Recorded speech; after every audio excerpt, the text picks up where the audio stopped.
WNST, Towson, Baltimore, and Baltimore Positive. Happy Thanksgiving, happy holidays, happy hanging out, happy just beat the Bears by this much. I get this guy on a lot. We're not playing the Patriots this week, and we don't have a Red Sox-Orioles matchup, and nobody from the old Orioles died, thankfully, that I called Dan Shaughnessy. But his byline came my way when I was a young lad, just reading the newspaper and dreaming the dream of being Oscar Madison, or maybe Dan Shaughnessy in this case. He has a new book, and on your visits, and you guys write books now, you visit even with guys like me in the old hometown. So I'm sure we'll talk a little Patriot resurgence and Ravens, but you've done a book on Larry Bird and French Lick and Boston and all that, and I guess it harkens back to your youth. I'm celebrating 30 years on radio next month and all the cool stuff you do. This is longer back than that you're doing a lifer story, yes? Well, after I did my 5 years covering the Orioles from 77 into the early 80s and went back home to Boston where I grew up. And I was the beat guy for the Boston Globe covering that Celtic team with the Bird Magic years when the NBA kind of got revived a lot. And, during the pandemic, a lot of people say, oh, there's going to be a lot of babies born 9 months later. Well, there's going to be books coming out 9 months and a year after the pandemic, because that's what I got busy doing. And, they were showing a lot of the old classics of Bird Magic and obviously The Last Dance. I kept seeing my young self sitting at courtside. In those days, Nestor, the lowly media sat right next to the bench. It was like being on the team, and we traveled with them. They flew commercial, waited for bags, stayed in the hotel lobbies, went to practice. It was an incredible experience of great access that's never coming back. That's the way it goes. It's evolved. But so I got to be really close to the NBA, and this book's not about who won and who lost and who's got the stats, who's in the Hall of Fame. Everybody knows that stuff. It's been written well. This is kind of a love letter to an earlier time in the NBA when Larry and Magic kind of brought the league into the media monster that it is today. They played each other 3 times in the finals in the 80s, and those are kind of the Ali Frazier of the NBA. And then, of course, Michael came into the league in 84, and fast forward to The Last Dance and fast forward to the Dream Team in 92. And then David Stern made it a global entity. And today it's a big global thing, but it's never going to be as much fun, and you'll never get as close to it as we got. So this book enables me to tell those stories about Bird and Magic and Parrish and McHale and DJ and what the NBA was like in those fledgling years when it really took off to the league that it's become today. Dan, I was so fortunate to share, and we all got together. A whole bunch of Evening Sun and News American people got together down at the Guinness Brewery a couple months ago, put together by the great Molly Dunham-Glassman, who I'm sure you're familiar with as well, who was my boss and a mentor and just a wonderful human. But I go back to the 80s, and I cut my teeth, and Jack Gibbons believed in me enough that I covered hockey on the inside. I was at the 3-overtime game with Phil Jackman in the locker room, seeing guys cry, when I'm 18 years old. Like I saw Freddie Patek when I was a kid, right? And I sat courtside with you when the Celtics came in the late 80s to the Capitol Center because Phil would say, hey, you want to go down and see Bird play? And I'd jump in his little, what do you drive, a little Nissan? We'd go down and park in the Capitol Center Eagle lot. And, man, I'm in the locker room with Charles Barkley and Dr. J, like 86, 87, 88. So I have some of this experience of that, but being immersed, it was larger than life, all aspects of it. And you say that it caught on. Where were you when Magic and Bird played in 79? Because I have a feeling you were at a baseball game in spring training. Because I'm thinking about like that pathway of that Final Four set everything in motion, right? That 79 Final Four. Yes, you've hit it. I was at Bobby Maduro Stadium. Orioles were playing. I believe it was a night game. Who knows? That place was kind of sketchy down there off 826. It was a tough neighborhood, but that Oriole team, of course, ended up getting to the 7th game of the World Series. The 79 Orioles, very special year for me. And I remember, I was still a basketball fan. Everybody was captivated by that game. It's the largest TV rating there'll ever be because of the expansion of cable. And you can't get that kind of a collective audience anymore. And obviously Indiana State, the 2nd-tier conference, 33-0. Larry didn't have much to play with, nice guys and good teammates, but Magic had Gregory Kelser and Jay Vincent. He had NBA guys side by side. The Big Ten was just a more serious entity. And it took Larry a long time to get over that, losing that game. And they came to the league, and the league at that time, it was fledgling. I mean, the finals were on tape delay and 17 out of 23 teams losing money and drug issues in the league. And just attendance was down and interest was down. They brought it back. So Larry's rookie of the year in '79, Magic wins the championship. They're both in the finals each of the first 4 years, but never against each other.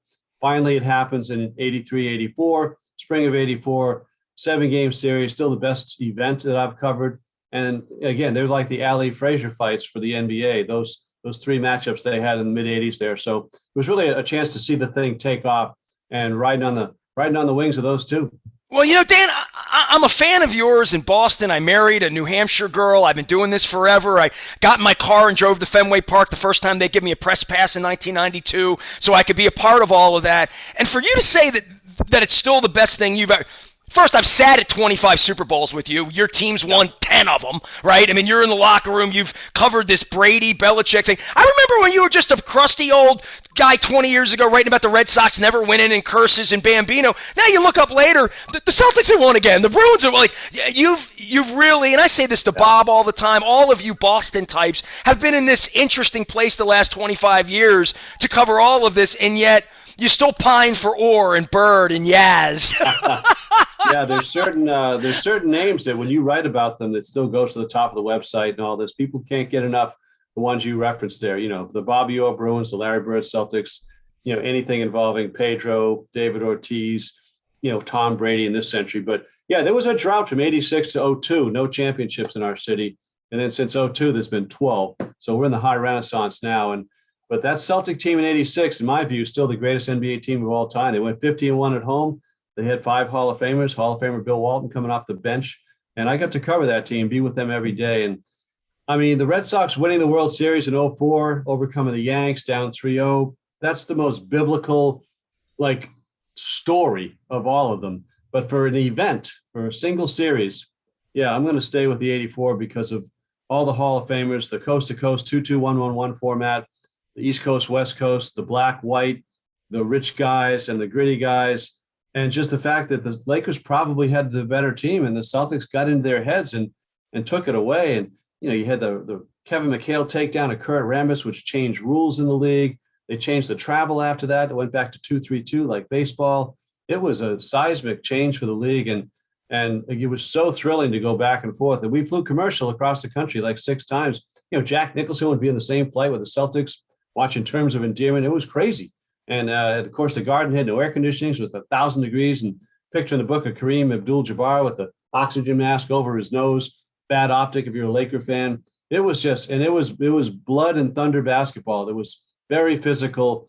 And, again, they'd all foul out in the first quarter today because they were banging down there. Well, and there were other teams too, right? I mean, the 76ers were a threat. I mean, even teams like the Bullets weren't a threat but could beat them on any given night. And the league was competitive in that way where, there were always a hockey team that went 8-70. In the NBA, it felt like it wasn't just one team. It felt that way for Jordan for a while, and wherever LeBron was or wherever you're sort of wheeled into it, like maybe the Braves were for a while. But that era of the NBA and the Rockets and the Knicks and drafting and then the Pacers come on. I mean, there were all those places had some teams they could brag about and players they could brag about. Absolutely. The Celtics had a tough series with the Bullets in the first round that year because they had Ruland and Mahorn, and the series ended with Frankie Johnson and Gerald Henderson fighting each other on the floor. The Celtics finally eliminated them in the Cap Center, but it was a tough 4-game series. And again, then you'd had Bernard King, who was averaging 40 a game playing for the Knicks in the next round.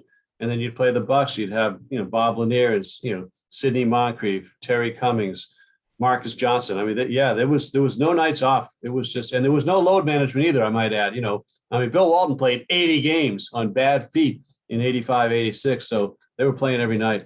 Dan, if people go to Front of Baltimore Positive, I have a repository of 30 years of different stuff I've done. One of my favorite pictures and events, and I know I brought this up with you, in 1998, we were at the Super Bowl in San Diego, and Bill Walton was there, and you were sitting next to me, and Walton sat down and did 20 minutes. I think 15 of the 20 minutes were you guys waxing about that mid-'80s era. All I could think about with Walton was the conquistadors and the red beard, and I wanted to talk John Wooden with him, and he wanted to talk Grateful Dead with me. But you've seen all of these people. This book right here, right now, obviously a heartstring for you. You could have written it at any point, right? And you've chosen to write other books. You're at the September, if not the August of your days here. But in writing and choosing to immerse in writing this stuff, I've got all these memoir things. I'm only 53. It's not my time yet. But when the time comes to put these things together, what inspires you to do this? Because you're not getting rich on the book. No, it was a good project to do, and I wanted to get these stories down. And again, with seeing all those classics during the pandemic, it just inspired me to do it because and I started calling guys, and everybody's home because no one's going anywhere these days. And Bill Walton gave it the title, "Wish It Lasted Forever." That's what Bill said. He said it was the best time of my life, and I wish it lasted forever. So Bill Walton named the book. Best time of his life was the Celtics, huh? Yes, because for him, it was like he had all the injuries. He had been in Clipper jail for like 5 years. And then he came to Boston. He got to play 1 year with Larry Bird. Red Auerbach was the GM. And he got to be on the parquet floor and win another championship. And his 4 sons living in Cambridge, just this great experience of what they had. I mean, it was the whole ball of wax for him. And he still talks about it. I mean, he told me, he says, write whatever you want. Empty the resource. Anything you want to say about this. It was even better than that. It was the best year of my life. Dan Shaughnessy's talking some basketball. We don't talk enough basketball around here. We play some basketball. Coppin State, of course, their games are here. And we had a great conversation on our Maryland Crab Cake Tour presented by the Maryland Lottery. Let yourself play. We're going to be doing Black Friday with Harford County Executive Barry Glassman at Conrad's Crabs this week. We're going to be at Pappas up in Cockeysville next week. There's a rumor we will be talking some baseball with Mike Bordick, amongst some others, next Friday as well. But for basketball, for you, it's crazy to say, do you like it more than I think of you as a baseball writer? Yes. Like when I think of you, and a columnist, but a baseball guy, that I could sit in a bar for a year and talk basketball with you and football and other things. I don't know that we've created that varied sports fan in the modern era that there's going to be any more Shaughnessy's or Ryans or Oscar Madisons, or Lupicas moving forward because of this. But basketball, do you still like it? Do you still watch it? Well, it's harder for me to watch now. And again, you sound like the old guy. It was better back then. It was better. That's part of the motivation to do the book, just watching clips from the old days. And it was beautiful basketball. It was the flow, the picket fence, the give and go, all that stuff. And just, inside out play, and not just, again, a lot of jacking the threes now and a lot of whistles. It's just not as much flow to it now. I wish I had appreciated it more when it was in front of me. And it was the best passing team I've ever seen, those Celtics. So, yeah, I mean, I grew up, I played a lot of baseball and basketball, obviously starting with the Orioles and then coming to Boston with the Red Sox team. That's been the majority of my life's work and the books and whatnot. But I never got far from, I still watch basketball. I still love being a high school basketball player. And growing up in Massachusetts, when I did, the Celtics won every year. So we were spoiled. We had the model franchise here, team above self, no scoring champions.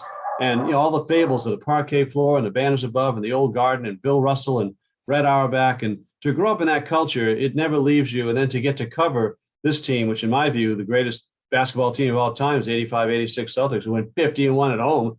So yeah, I'll take that. And I enjoyed it, and I wanted to get it between book covers to put it all down. It was a place to tell all my old stories. Thank you very much. Dan Shaughnessy joins us, a longtime Boston Globe. The book is Wish It Lasted Forever, Life with the Larry Bird Celtics. All right, I want to jump into just some like some Patriots with you, because they've been resurrected. My team keeps winning with 66-yard field goals and second-string quarterbacks and COVID bugs, and Lord knows what's next. And well-coached, those Harbaugh Ravens. But there's a lot of well-coached going on. I see Tomlin trying to run around with a 100-year-old Roethlisberger. But the Belichick resurrection, to me, and I talked with Dennis Colatzos from Coons Ford about this last week a little bit on the air, that this is a whole different level when you got all the money, all the titles. He's going to the Hall of Fame, the Hall of Hoodie, all of that stuff, but has something to prove. And I guess you've spent enough time. Do you know Bill? Do you feel like you know him? Or does anybody feel like they know him? Well, I mean, we go back. Don't forget, he's from Annapolis. And, of course, when I was covering the Orioles, he was a $25 a week assistant for Ted Marchibroda back in 77. That's where he started. And he had the connection. His father, coached at Navy. And Bill was a Maryland guy. He still talks about the Army-Navy game with great reverence because he loves that. So and lacrosse. So being starting around the same age, starting at the same time, I've seen the whole thing evolve. And I don't worry about how he treats the media. I know what he's up to there. He's just doing the court-mandated minimum, and he's not going to – he doesn't see any competitive advantage to giving long, great answers to things. And he'll talk about football. You can get him going on Army, Navy, long snapping, punting, things like that. But he's not going to do a lot with us. I understand that. He's chasing Shula right now, Nestor. I mean, that's, Shula's, I think, 29 or 30 ahead of him. He wants to get that. He's going to be 70 years old in April, and I think he'll stick around to do that. And of course, what we've seen this year was a surprise. It's a gift. I mean, they were 7-9 last year, first year without Brady. Tom wins the Super Bowl. Bill's behind the 8 ball. People saying, "Oh, you never won without Tom." And now he's assembled this team that was 1-3, 2-4, and have won 5 in a row. Everybody's fallen down in front of him now. Happened again yesterday with the Titans losing. And, you guys pulling that one out kind of, ruined what would have been a perfect day for New England. But they're up to the 3 seed now in the conference. They got a rookie quarterback, as we all know. Bill hates rookie quarterbacks. He's been beating them for 20 years. Now he's got one. And they're doing the whole, game management thing. Nothing too risky. Protect the ball. Got a great defense. We'll see where this goes. I mean, they haven't played a lot of great teams. They have the Titans, who are kind of undermanned right now. And they've got some tough games. They got the Bills twice and the Colts after that. So we'll see where they are. But they're going to be in the playoffs. And right now, they're dangerous. As a guy who dissects sports and tries to give insight and, greater gifts to the fans, books being written about Brady and Belichick, and I had Seth Wickersham on. It's one of many, many that will be written and all that. From the inside for you, could you go back into a corner right now and write a book on the Patriots of stuff that maybe nobody knows or heard of? No. Or will that piece come at some point? Because this modern era, we don't even have access to a locker room anymore, right? So it's over for us as sports writers. Yeah, you're going to need a real insider to give it up there, like an Ernie Adams type or Bill himself or whatnot, because there's a lot of agendas being axed out here. And the Seth book is as close as anyone's come. I think he had good access to all of them. He hasn't taken a side on it necessarily. He's not particularly trusted by either the owner, the quarterback, or the coach. In that instance, is what you want. He did a good job. I love how you just gloss that over. What you want is that none of them like you. Right. And I've achieved that at every level, so that's a good thing. And Ian O'Connor's book on Belichick was very, very good. It got to the core. Of course, Halberstam did a book with Belichick 10 years ago, which was excellent. Bill gave him some inside stuff on that. But the real story hasn't been told. And, Bob Kraft got his agenda out in a Jeff Benedict book last year. And it's different people with agendas. I thought Seth's book was the closest that you had to it. But until, like one of the mains comes out, and even then it's going to be their version of it. I thought Seth's is the closest, but I'm hoping we get more before it's over. So if I would say to you what happened there and what's happening, I can only imagine Belichick in his $8 million mansion watching Tom Brady hold the trophy up in this semi-empty place down in Tampa, and just that probably didn't sit well with Bill. I'm just thinking. I've been in a room with Bill enough to know, SOB and competitive and being around all the Kevin Burns and all the Browns people that came here to know a little bit of the insight on him, and then watching it. I think there's inspiration in all of that for guys who have a competitive level that you and I are pretty competitive. We were on beats, like stories, like scoops, like all that. But this is different level stuff, because I would be on the mansion, having fly fishing. I wouldn't be golfing because golfing's boring. Bill loves his job. He loves his life. He's got the properties in Nantucket. He's got a nice lady friend, and life is good for him. And he gets full control. He makes a barrel of money. Full control, and he's got 2 sons on the staff there. That's not a small thing. I mean, I think you're carving out the next generation and places for them. And Stephen Belichick's defensive coordinator of the team right now. It's a great thing to have that kind of a legacy, because Bill's dad was a Navy coach, and so you want to keep that going another generation. So those things he's not going to do anything more fun than this for him. This is fun for him, and to have a team that no one expected anything. Playing with a rookie quarterback, and all of a sudden you're in the mix again. He's loving this. I think he loves this more than 18-0 with Brady just killing everybody. He almost loves losing when he loses because it inspires him to win, right? He needs to lose a little bit. He needs to get his ass kicked, right? Seriously, right? I mean, that was all part of the Browns thing of going up there to begin with, was, getting fired by Art Modell and the franchise moving. He had to do something about that. Yeah, when you've experienced the pain, it makes the good parts a little bit better, no question. Dan, I wish you luck with the book. Are you a pumpkin pie, a sweet potato, apple? Where do you fall on this whole thing? You're apple apple? pie. Yeah, apple pie. Yeah. I probably saw that with you. You're a traditionalist. Yeah. Dan Shaughnessy, wish it lasted forever. Life with Larry Bird. Celtics. Go buy the book. Go read the work. Go follow him out on the social media places. And someday there'll be a Red Sox-Orioles game of significance again. I hope so, Nestor. Bring it back. Come on, let's do it. Dan, appreciate you, man. Take care. Good luck with the book. Take care. Thanks, Nestor. Dan Shaughnessy, happy Thanksgiving to everybody out there. Another Wise conversation from our friends at Wise Markets.